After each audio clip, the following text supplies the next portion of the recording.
Thunder crashes as the determined black woman pounds on the weathered cabin door, desperation driving her to face the towering cowboy within and declare, "I want a child you can give me." In the unforgiving Texas frontier, the widow is seen as nothing more than another doomed woman destined to lose everything to men who view her as disposable. The town expects her to vanish quietly, stripped of property and dignity by laws designed to crush people like her. But the silent giant who answers her door carries secrets that could either validate her impossible gamble or destroy them both. Hidden beneath her shocking request lies a vision that threatens the very foundation of their divided community, while his buried past holds the key to survival or ruin. Can two outcasts forge something powerful from society's rejection? Or will their desperate alliance seal their destruction? Before we continue, comment where you are tuning in from. Perhaps we will publish a story there. The morning sun cast long shadows across Cedar Ridge as Sarah Williams swept the steps of her small schoolhouse. 6 months had passed since Thomas died, leaving her with nothing but his modest plot of land and the weight of impossible dreams. She watched the dust settle on the empty desks inside, remembering when children's laughter filled these walls. The bell above Hendricks's general store chimed as she approached. Martha Hendricks looked up from her ledger, her face hardening like winter ground. "We don't serve your kind anymore, Sarah. You know that." Sarah placed her coins on the counter. "Just need flour and coffee beans. Store policy changed last week. Take your business elsewhere." Elsewhere meant nowhere. Every merchant in Cedar Ridge had received the same message from Cornelius Hayes. The banker's influence spread through town like poison, turning neighbors into enemies with whispered threats about property values and social order. Sarah walked past the bank's gleaming windows. Hayes sat behind his mahogany desk, counting profits from seized properties. His eyes followed her movement, calculating and cold. She quickened her pace. The territorial law was simple and brutal. Unmarried women could not own property beyond 6 months of their husband's death without a male heir or new marriage. Sarah had 14 days remaining before Hayes could legally claim everything Thomas had worked to build. She had tried reasoning with eligible men in town. Each conversation ended the same way. Polite refusals followed by nervous glances toward the bank. Hayes had made his position clear to anyone considering marriage to the widow teacher. Cross him and face economic ruin. Thunder rumbled across the plains as Sarah returned to her empty schoolhouse. Rain began pelting the windows, matching the rhythm of her growing desperation. She counted her remaining coins. Enough for 3 more days of modest meals, then nothing. The storm intensified as darkness fell. Sarah pulled, her shawl tight, and ventured into the night. Her destination lay 3 miles beyond town limits, where Jake Morrison's cabin stood against the endless prairie. The half-Mexican cowboy lived alone, keeping to himself and speaking only when necessity demanded it. Townfolk feared Jake's imposing size and silence. He stood over 6 feet tall with shoulders broad enough to carry full grain sacks without strain. His mixed heritage made him useful, but never accepted. Store owners paid him for heavy lifting and cattle work, then watched him leave with visible relief. Sarah had observed Jake from distance during his rare trips to town. While others saw only his intimidating presence, she noticed something different. The way he gentled spooked horses with patient movements.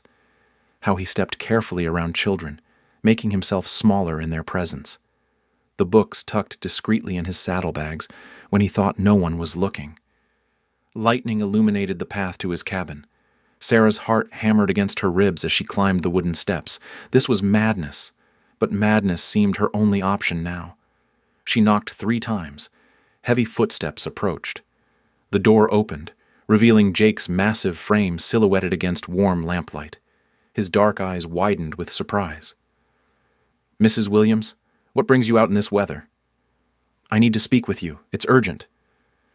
Jake stepped aside, gesturing toward a simple wooden chair near the stone fireplace. The cabin was spartanly furnished but clean. Books lined makeshift shelves along one wall. A medical journal lay open beside his reading chair.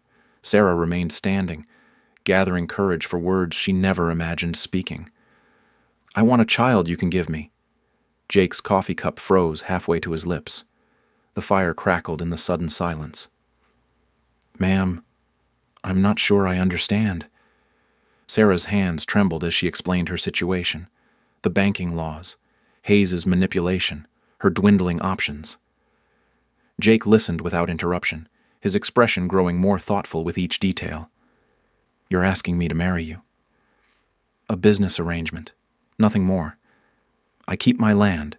You get fair compensation for your trouble." Jake set down his cup and studied her face in the flickering light. "Why me? Surely other men in town would consider such an arrangement. I've asked them all. Your mixed blood makes you acceptable to no one, which makes you perfect for me. We're both outcasts here." Something shifted in Jake's expression. Pain, perhaps, or recognition of shared isolation. "And after? What happens when you have what you need? We live separate lives on the same property. You continue your work. I continue mine." Jake walked to the window, watching rain streak down the glass. His reflection showed a man wrestling with impossible choices. "Mrs. Williams, what you're suggesting would make us both targets. Hayes won't stop at legal maneuvering if he feels threatened. Then we face those consequences together. Or I lose everything alone in 2 weeks." The storm raged outside as Jake considered her proposal. Sarah watched his internal struggle, understanding the weight of what she asked. Marriage to her would isolate him further from a community that barely tolerated his existence, but something in his posture suggested deeper consideration than simple risk assessment, as if her desperate offer had awakened possibilities he'd never dared imagine. Jake turned from the window, his decision forming in the set of his shoulders. Jake's massive hands gripped the windowsill as memories flooded back. The face of a young girl flickered in the firelight's reflection. Maria, 10 years old with bright eyes and fevered skin. The memory still burned. "There's more to this than saving your land." Sarah straightened, sensing the shift in his tone. "What do you mean?" "You mentioned a child specifically, not just marriage for legal protection." Sarah's breath caught. She had hoped to avoid this explanation, but Jake's perceptive nature left no room for half-truths. Her secret work teaching children beyond the schoolhouse had shown her something remarkable. "I've been educating children the town refuses to acknowledge. Mexican families, former slaves, mixed heritage children like yourself." Jake turned from the window, his full attention focused on her words. "These children face hardships. Others never will. But they develop something extraordinary in response. Resilience. Intelligence that bridges different worlds. Strength born from necessity." The fire popped, sending sparks up the chimney. Jake's expression revealed nothing, but his stillness suggested deep listening. A child of our union would inherit that strength. They'd face challenges, yes, but they'd also possess opportunities neither of us ever had. The chance to belong to multiple worlds instead of being rejected by all of them. Jake's jaw tightened. The memory of Maria's final moments rushed back with crushing force. She had died because no doctor in Cedar Ridge would treat a half-breed child. Her fever had broken his heart and forged his determination to never feel that helpless again. "You believe our child could bridge what we never could." "I've seen it happen. The children I teach in secret possess wisdom beyond their years. They understand injustice but refuse to surrender to it. They learn faster, adapt quicker, survive better." Jake walked to his bookshelf and pulled out a leather journal. The pages contained detailed notes in careful handwriting, medical observations, treatment records, years of self-education born from desperate necessity. "After my sister died, I swore no one else would suffer for lack of care. I've been treating folks the town doctors won't touch." Sarah's eyes widened as she recognized the significance. Jake had spent years developing medical knowledge in isolation, driven by the same protective instinct she hoped to nurture in their child. "You understand exactly what I'm proposing. Maria wasn't my blood sister. She was a young girl I tried to save. Her death taught me that surviving in this world requires more than just endurance. It requires purpose." The storm outside seemed to echo their shared recognition. Two outcasts who had transformed their pain into purpose, now considering whether their union could create something greater than their individual struggles. Jake closed the journal and met Sarah's gaze. "If we do this, it won't be just a business arrangement. I won't father a child without commitment to their future. I wouldn't ask for anything less. Then we have an agreement." The next morning brought clarity in more ways than one. Sarah moved her few possessions to Jake's cabin while he prepared space for her belongings. They established separate sleeping areas and shared common spaces with careful respect for boundaries. Jake's true nature emerged in daylight. His imposing presence softened around Sarah, revealing gentle mannerisms that contradicted his fearsome reputation. He moved with deliberate care, spoke in measured tones, and demonstrated intelligence that years of silence had hidden from the world. "Can you read?" Sarah asked, noticing his extensive book collection. "Taught myself. Books don't judge heritage. What subjects interest you most?" "Medicine, history, philosophy, knowledge the town assumes I couldn't possess." Sarah smiled, recognizing a kindred spirit. "Education has been my sanctuary too. Teaching gives purpose to suffering." They spent the following days planning their approach. Marriage required witnesses and legal documentation. The ceremony would need to occur in town, subjecting them both to public scrutiny and potential hostility. Jake surprised Sarah by revealing his familiarity with territorial marriage laws. His self-education extended far beyond medical knowledge into legal matters that could protect their union from future challenges. "Hayes will try to invalidate the marriage. We need documentation that leaves no room for legal manipulation." "You've thought about this before." "I've watched him destroy other families. Preparation is survival." Sarah began showing Jake her secret teaching methods. Hidden among his property were caves where she could continue educating children without town interference. Jake's protection would allow her to expand her work beyond what had been possible before. "How many children have you been teaching?" 15 regularly. More when families feel safe enough to bring them. Jake's respect for Sarah's courage grew with each revelation. She had risked everything to provide education where none existed, driven by the same protective instinct that motivated his medical work. "After we marry, this work continues, with full support. The town will eventually discover what we're doing. Let them. Some things matter more than social acceptance."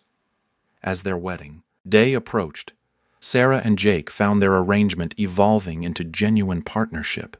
Shared purpose created deeper connection than either had anticipated. Their union would save Sarah's land, but it might also create something neither had dared imagine: the possibility of belonging somewhere, with someone who understood the weight of being permanently outside society's acceptance. Their child would inherit that understanding, but also the strength to transform it into power.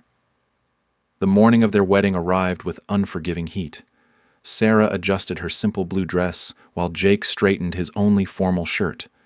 They had chosen Monday deliberately, hoping fewer townspeople would witness the ceremony during working hours. Father McKenna waited at the small chapel, his weathered hands clutching the marriage register. The elderly priest had agreed to perform the ceremony without enthusiasm, but with Christian duty. His nervous glances toward the door revealed his awareness of potential community backlash. "Are you both certain about this union?"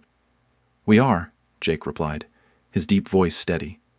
The chapel door creaked open as they exchanged vows.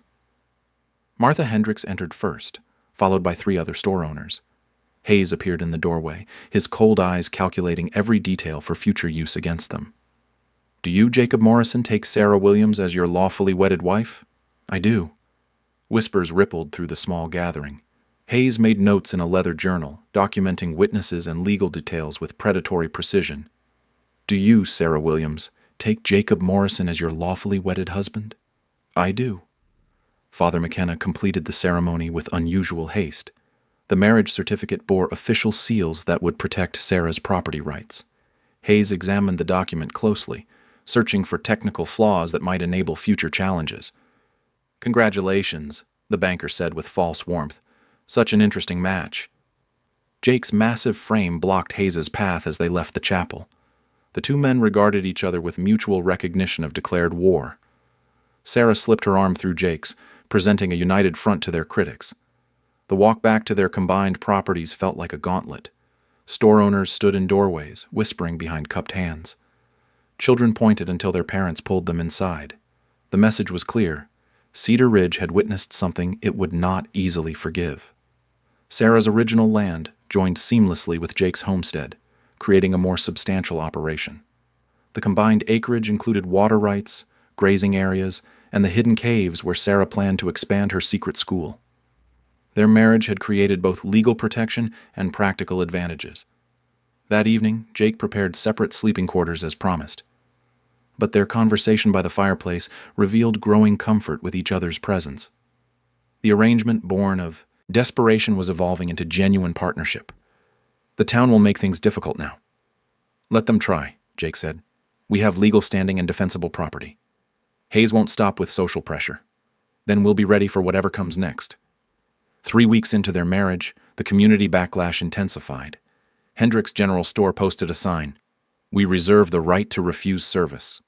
Other businesses followed with similar policies. The economic boycott was systematic and complete. Jake began traveling to neighboring towns for supplies. The 30-mile journey was exhausting, but it provided necessary goods while demonstrating their refusal to be starved into submission. Sarah used the isolation to expand her secret teaching operation. "How many children now?" Jake asked, returning from a supply run. 23. "Word is spreading among families." "Good. They need what you're offering." Sarah's pregnancy became apparent as summer progressed. The news sparked fresh waves of community gossip and concern. A child would make their union permanent, cementing their place as Cedar Ridge outsiders.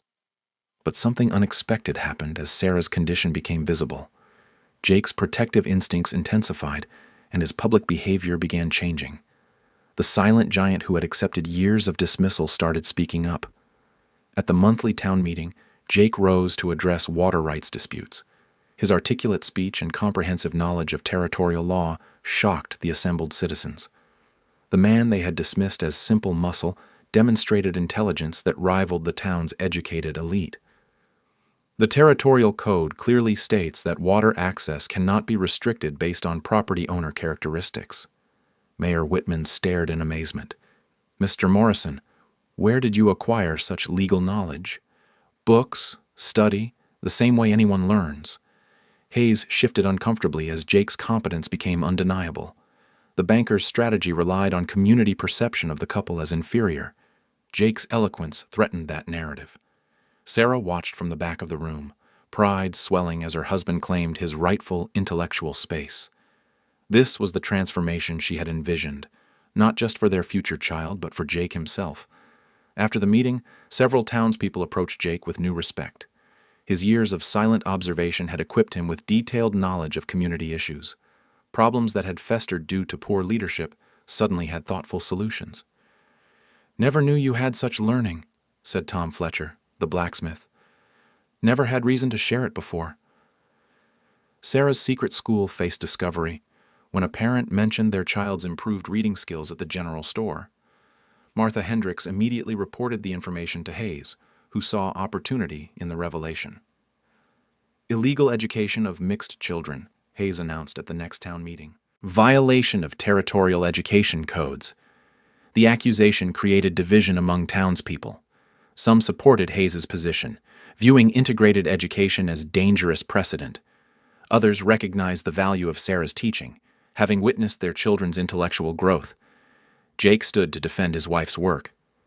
"Education benefits everyone. Knowledge doesn't recognize racial boundaries." "But the law does," Hayes replied. "Territorial codes specify separate educational facilities." "Show me the specific statute," Hayes faltered, unable to cite precise legal language. Jake's challenge exposed the banker's reliance on intimidation rather than legal authority. The community began recognizing patterns of manipulation that had controlled them for years. As autumn arrived, Sarah's pregnancy advanced visibly. Their child would be born into a changing world, shaped by parents who refused to accept society's limitations. The marriage that began as desperate necessity had become something neither expected.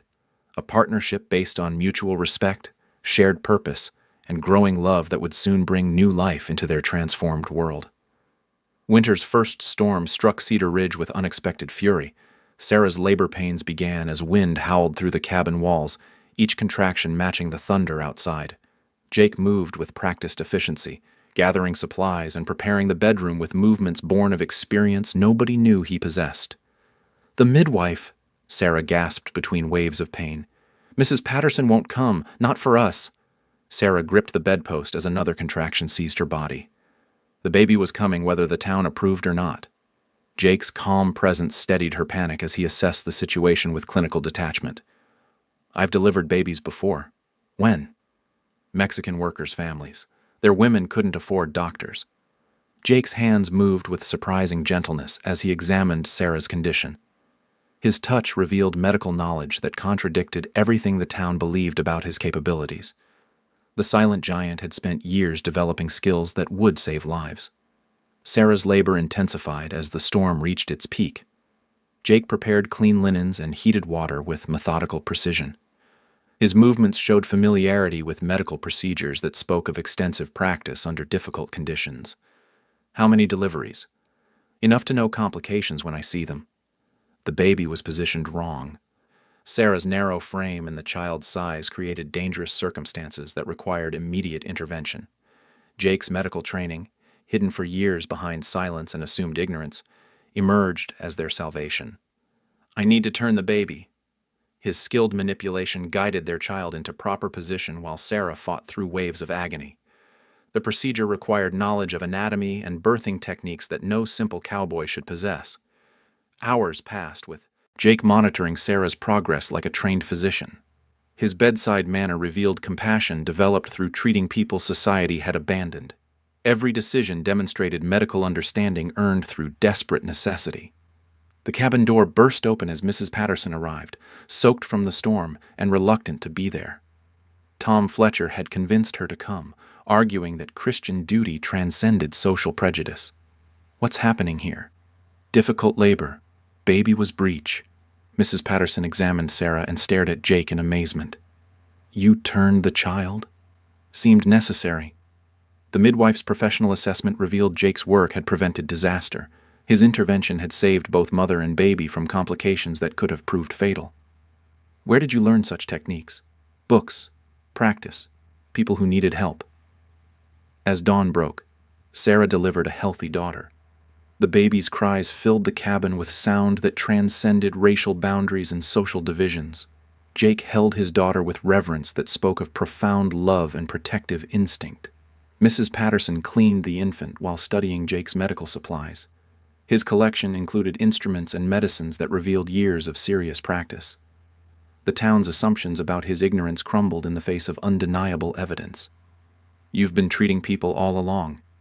Those who couldn't get help elsewhere. Mexican workers. Anyone who needed care." Sarah watched Jake cradle their daughter, understanding the depth of his hidden compassion. The man who had saved her from financial ruin had also saved countless lives through secret medical practice. Mrs. Patterson's attitude shifted as she witnessed Jake's skill. Professional respect replaced social prejudice as she recognized his genuine medical knowledge. The midwife had delivered babies for 30 years, but Jake's technique impressed even her experienced eye. "The fever that took the Hernandez boy last spring? I treated him, saved 2 others from the same illness. The broken leg that healed perfectly after Doc Williams said it couldn't be set? Set it myself, checked healing progress for months." Each revelation transformed the midwife's understanding. Jake had operated an underground medical practice for years, providing essential care to people the established doctors refused to treat. His silence had protected both his patients and himself from community backlash. Word of the successful delivery spread through town, with Mrs. Patterson as reluctant messenger. Her professional opinion carried weight that changed public perception. The giant everyone feared had medical skills that rivaled trained physicians. Tom Fletcher arrived with news that shifted everything. "Hayes has been asking questions about property seizures. Territorial authorities are investigating." Jake's documentation of Hayes's illegal activities had reached official attention. The evidence gathered through years of careful observation was being reviewed by federal investigators. What kind of evidence? Land deeds, forged documents, witness testimony. Sarah realized Jake's legal knowledge extended beyond marriage certificates. He had been building a case against Hayes that could expose systematic fraud affecting multiple families. Their daughter slept peacefully as Jake explained his strategy. Years of apparent passivity had masked careful investigation of Hayes's criminal activities. The banker's downfall had been orchestrated by the man he most dismissed. "You planned this from the beginning." Some plans take years to mature.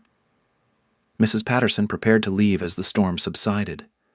Her parting words carried grudging respect for what she had witnessed. That child was born into good hands. Jake's medical reputation spread through whispered conversations among families he had helped. Mexican workers shared stories of successful treatments. Former patients emerged from silence to acknowledge his skill. The town's perception shifted as hidden truths became public knowledge. The silent giant possessed intelligence and compassion that shamed those who had dismissed him. His marriage to Sarah was no longer seen as desperate convenience, but as union between two remarkable people. Sarah held their daughter while watching Jake organize medical supplies. Their child would grow up knowing her father as healer and protector, not the frightening figure others had imagined. The baby they had created was already changing their world in ways neither had expected. Federal Marshal Davis arrived in Cedar Ridge 3 days after Hope's birth. His weathered face and official badge commanded immediate attention as he rode down Main Street toward the bank. Jake's carefully documented evidence had triggered a territorial investigation that would reshape the town's power structure. Hayes sat behind his mahogany desk when the marshal entered. The banker's confident demeanor cracked as Davis placed a thick folder of documents before him.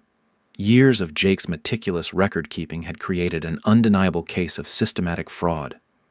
These property seizures show interesting patterns, Mr. Hayes. Jake had documented every illegal land grab with dates, witnesses, and forged document analysis. His legal research had identified territorial statutes Hayes had violated repeatedly. The evidence revealed corruption extending far beyond Sarah's case. I'm sure there's been some misunderstanding. 17 families have lost property through questionable legal maneuvering, all following identical patterns. The marshal's investigation exposed Hayes's method of targeting vulnerable property owners with fabricated legal technicalities. Widows, immigrants, and mixed heritage families had been systematically stripped of their land through fraudulent documentation. Jake's intelligence network among the town's outcasts had provided witness testimony that corroborated every accusation. Mexican workers, former slaves, and dismissed families had shared their experiences with the only person who would listen and believe them. Mr. Morrison's documentation is quite comprehensive. Hayes's face reddened as he realized the scope of Jake's investigation. The silent giant had spent years building an airtight case while appearing to ignore the banker's activities. Every seized property had been researched, every forged document identified. That half-breed has no legal standing. His education suggests otherwise. These briefs show sophisticated understanding of territorial law. Jake's self-taught legal expertise had produced documentation that impressed federal authorities. His analysis of Hayes's fraudulent activities demonstrated intelligence that contradicted every assumption about his capabilities. At the Morrison homestead, Sarah nursed Hope while visitors arrived with news of the investigation's progress. Mrs. Patterson had spread word of Jake's medical skills, bringing families who needed treatment for conditions the town doctor wouldn't address. "Can you help with my son's breathing problems?" Jake examined the Mexican boy whose asthma had worsened without proper care. His treatment plan included herbs and breathing exercises that provided immediate relief. The child's improvement was visible within hours. "Where did you learn such healing methods?" "Books, practice, necessity." Word of Jake's medical success traveled through communities that had been denied health care. Former patients emerged from hiding to share stories of successful treatments they had received in secret. The underground practice that had saved lives for years finally gained recognition. Sarah watched her husband's transformation with growing admiration. The man who had married her from desperation was revealing himself as community healer and protector. His hidden talents were reshaping public perception with every successful treatment. Mayor Whitman arrived at their cabin as Jake finished treating a young girl's infected wound. The politician's nervous demeanor revealed his awareness of shifting power dynamics in Cedar Ridge. "The town council wants to discuss your medical practice." "What's to discuss?" "Making it official. We need a doctor who treats everyone." Jake's years of secret healing had demonstrated his competence beyond question. His success rate exceeded that of the established physician who refused to treat certain populations. The community could no longer ignore his value. "Doc Williams is considering retirement anyway." Sarah joined the conversation while holding Hope. Their daughter had become a symbol of possibility in a town learning to value previously dismissed contributions. The position comes with official recognition and fair compensation. And my wife's school? The territorial authority supports integrated education when properly administered. The investigation's revelations had exposed flaws in Cedar Ridge's leadership that demanded correction. Jake and Sarah's contributions offered solutions to problems that had festered under Hayes's corrupt influence. Marshall Davis returned with arrest warrants that ended Hayes's reign of financial terror.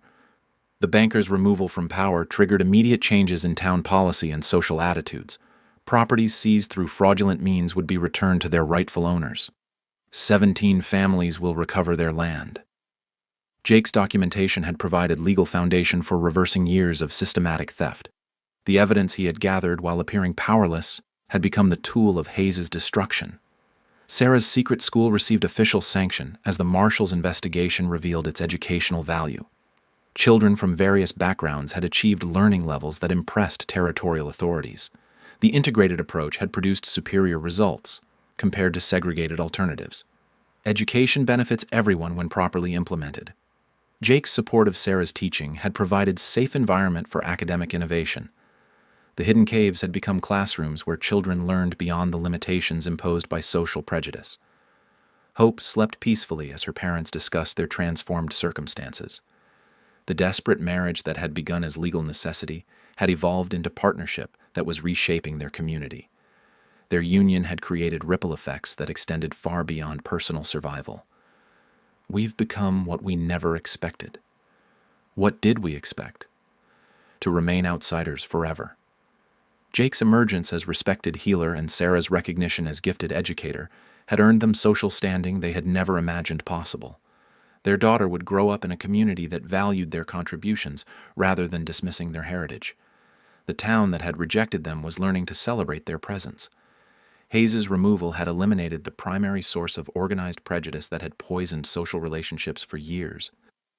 Mrs. Patterson stopped by with news that confirmed their complete transformation. The midwife's professional network had spread word of Jake's medical abilities throughout the territory. Requests for your services are coming from 3 counties. Their success had created demand that extended far beyond Cedar Ridge's boundaries. Jake's healing reputation and Sarah's educational innovations were attracting attention from communities seeking similar solutions to social division. Hope would inherit a world transformed by her parents' courage to challenge limitations imposed by others. 1 year later, spring sunshine streamed through the windows of Sarah's expanded schoolhouse. Children of every background filled the desks, their voices blending in harmonious recitation of arithmetic tables. Hope sat in her cradle nearby, gurgling contentedly as her mother guided young minds through lessons that would have been impossible just months before. "Mrs. Morrison, Tommy learned his whole alphabet this week," announced Maria Gonzalez, her dark eyes bright with pride. Sarah smiled at the Mexican girl whose intelligence had flourished under proper instruction. The integrated classroom had proven what she had always believed. Children learned best when diversity was celebrated rather than suppressed. Through the window, she watched Jake emerge from his medical clinic across the street. His practice had grown beyond anything Cedar Ridge had ever seen. Patients traveled from distant counties seeking treatment from the doctor who saw ability rather than appearance. The town square bustled with activity that reflected fundamental changes in social structure. Former outcasts now operated successful businesses. Families that had hidden in shadows participated openly in community life. The economic prosperity that followed social inclusion had surprised even the most progressive residents. Mayor Whitman approached Jake outside the clinic, carrying official documents that required medical review. The politician who had once ignored the silent giant now sought his expertise on public health matters affecting the entire territory. The Territorial Health Board wants your input on medical standards. What kind of standards? Treatment protocols for rural communities. Your success rates have attracted official attention. Jake's innovative approaches to frontier medicine had produced outcomes that impressed territorial authorities. His combination of traditional knowledge with practical field experience had created treatment methods that other doctors were eager to study. Mrs. Patterson emerged from the clinic after assisting with a complicated surgery. The midwife had become Jake's unofficial partner, combining her experience with his expanding medical knowledge. Their collaboration had elevated healthcare throughout the region. The Johnson baby will make a full recovery. Good. The lung infection was more serious than expected. Your treatment saved that child's life. Jake's reputation as a healer had grown beyond Cedar Ridge's boundaries. Families brought critically ill patients from hundreds of miles away, seeking miracle cures from the doctor, who refused no one based on their background. Inside the schoolhouse, Sarah conducted afternoon lessons for adult students. Former slaves learned to read alongside Mexican workers and struggling white families. The evening classes had become as popular as the children's education, creating literacy where none had existed before. Mr. Hernandez, your reading has improved remarkably. The elderly man beamed with pride as he completed a paragraph without assistance. His grandchildren attended Sarah's day school while he mastered skills that would help their family business prosper. Hope began walking on her first birthday, taking unsteady steps between her parents as the entire community celebrated. The child who had been conceived from desperation had become a beloved symbol of possibility and hope for Cedar Ridge's future. Tom Fletcher lifted Hope onto his shoulders during the birthday celebration. The blacksmith who had once viewed Jake with suspicion now considered him family. The bonds forged through mutual respect had created relationships stronger than blood. This little one will grow up in a different world than we did. A better world, Sarah replied, watching her daughter laugh with children of every heritage. The economic transformation had been as dramatic as the social changes.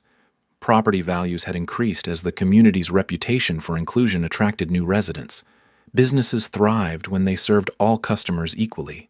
The prosperity that followed justice had vindicated every risk Jake and Sarah had taken. Hayes's former bank building now housed a community center where town meetings included voices that had been silenced for decades. Decisions were made through inclusive discussion rather than authoritarian decree.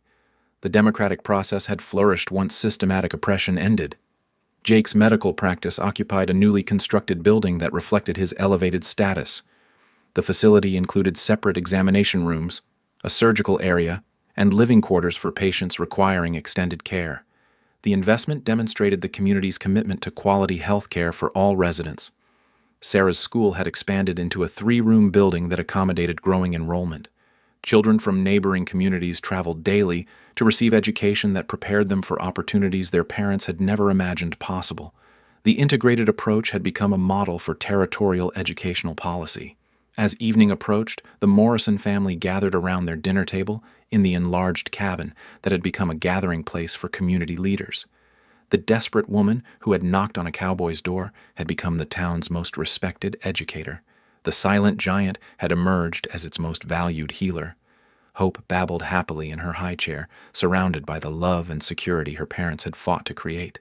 Her mixed heritage, which would have been a burden in the old Cedar Ridge, was celebrated as a bridge between communities that had learned to value diversity. "She'll never know the fear we lived with," Jake observed, watching his daughter play with wooden blocks. "She'll know strength instead, the strength we built together." The transformation had rippled outward beyond their community. Other towns were adopting similar inclusive policies after witnessing Cedar Ridge's prosperity. The courage of 2 outcasts had sparked changes that would benefit generations. Jake's medical innovations were being documented for territorial health standards. Sarah's educational methods were being studied by teachers across the frontier. Their individual talents, combined through love and mutual support, had created lasting improvements in countless lives. Hope fell asleep in her father's arms as stars appeared over the peaceful town. The child born from a desperate bargain would inherit a world transformed by her parents' refusal to accept limitations imposed by others. Their love had proven that courage and compassion could overcome any barrier that prejudice might create.